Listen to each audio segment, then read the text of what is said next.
Bismillahirrahmanirrahim. Assalamualaikum warahmatullahi wabarakatuh. Perkenalkan, nama saya Lioni Veronica. Saya dari Fakultas Ekonomi Prodi Akuntansi di Universitas Muhammadiyah Cirebon.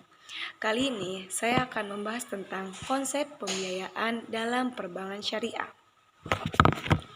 Sebelum ke materi, saya akan memberitahu apa itu pengertian pembiayaan.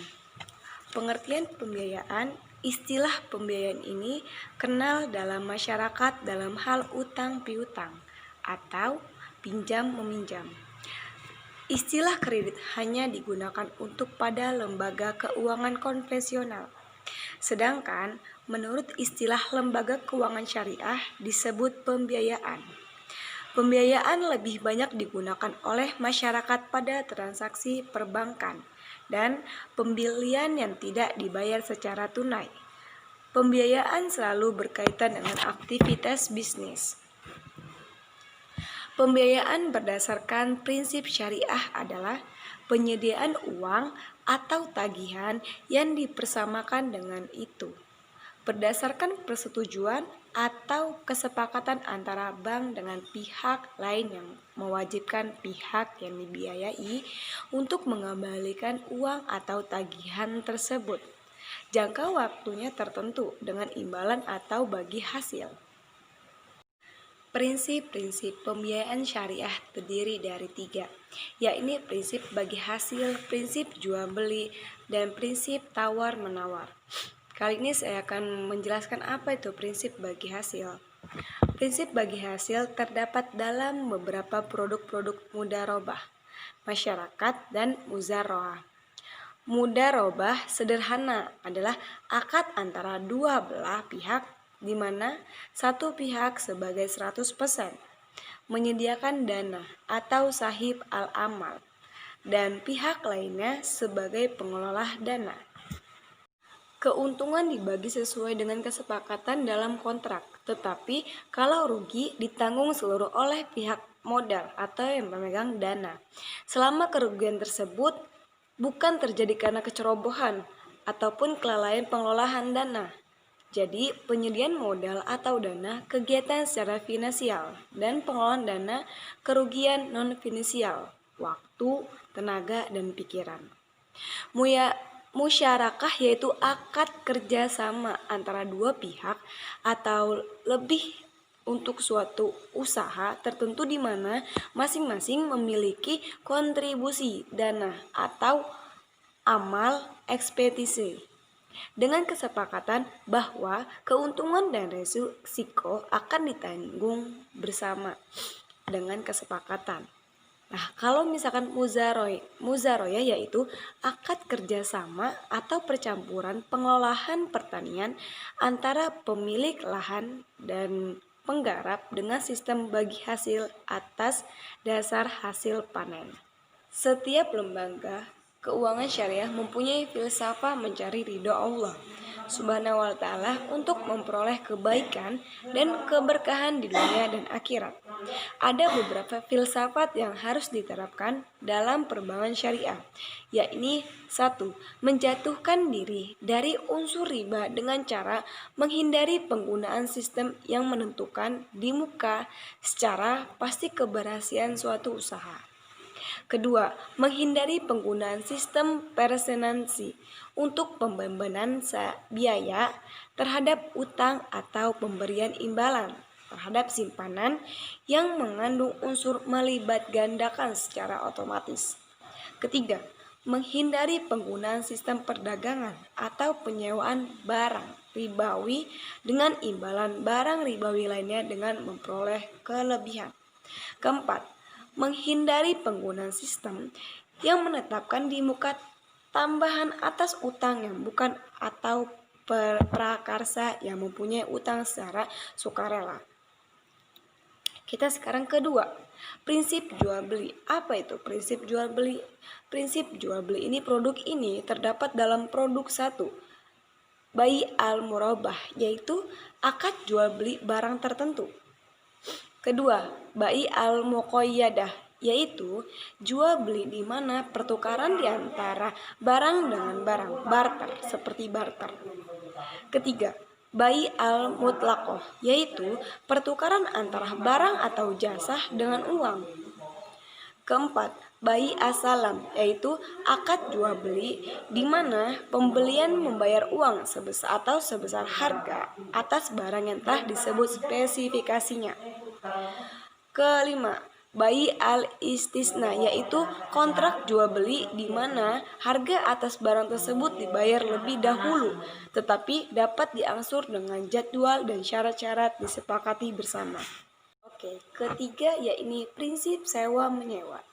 Prinsip sewa menyewa ini terdiri atas dua jenis akad, yakni satu, akad ijarah, yaitu akad pemindahan hak guna atas barang atau jasa melalui pembayaran upah sewa tanpa diikuti dengan pemindahan kepemilikan. Kedua, akad ijarah muntabihabi atamlik, yaitu sejenis perpaduan antara kontrak jual beli dan sewa, atau lebih tepatnya akad sewa yang diakhiri dengan kepemilikan barang di tangan si penyewa. Jenis-jenis pembiayaan dalam perbankan terdiri atas dua, yakni satu, pembiayaan menurut tujuan, contohnya pembiayaan modal kerja dan pembiayaan investasi. Kedua, pembiayaan menurut jangka waktu, contohnya jangka waktu pendek, masa pinjamnya 1 bulan atau maksimalnya 1 tahun. Pembiayaan jangka menengah, masa pinjamnya 1 sampai 5 tahun. Masa panjangnya bisa di atas 5 tahun. Menjalankan fungsinya sebagai lembaga penyalur dana, Bank Syariah perlu memerhatikan beberapa hal yang berkaitan dengan analisis kelayakan pembiayaan. Ada beberapa tahapannya ini. Satu, pendekatan analisis pembiayaan. Ada beberapa pendekatan analisis pembiayaan yang dapat diterapkan oleh para pengelola bank syariah, yaitu satu, pendekatan jaminan. Artinya, bank dalam memberikan pembiayaan selalu memperhatikan kuantitas dan kualitasnya. Kedua, pendekatan karakter. Artinya, bank mencermati secara sungguh-sungguh terkait dengan karakter nasabahnya. Ketiga, pendekatan kemampuan penelunasan. Artinya, bank menganalisis kemampuan nasabah untuk melunasi jumlah pembiayaan yang telah diambil. Keempat, pendekatan dengan studi kelayakan. Artinya, bank memperhatikan kelayakan usaha yang dijalani oleh nasabah peminjamnya. Keenam, pendekatan fungsi-fungsi bank. Artinya, bank memperhatikan fungsinya sebagai lembaga intermediari keuangan, yaitu mengatur mekanisme dana yang dikumpulkan dengan dana salurannya. Kedua, penerapan prinsip analisis pembiayaan. Prinsip analisis ini berdasarkan 5C, yaitu karakter, yaitu sifat atau karakter nasabah pengaminjaman. Kedua, capacity, yaitu kemampuan nasabah untuk pengambilan peminjaman. Ketiga, kapital, yaitu besarnya modal yang perlu dipinjamkan.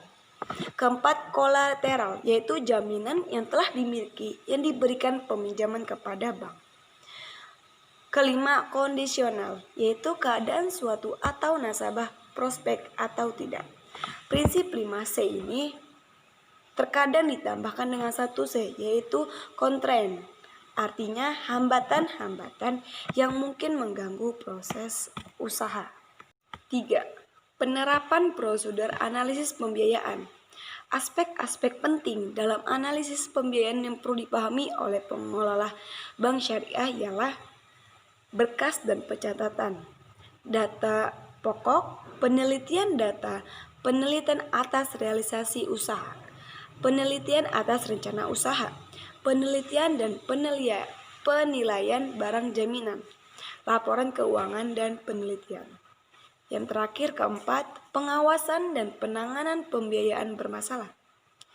Langkah pengamanan yang dilakukan untuk syariah untuk mengendalikan terjadinya pembiayaan permasalahan dapat dilakukan sebagai berikut.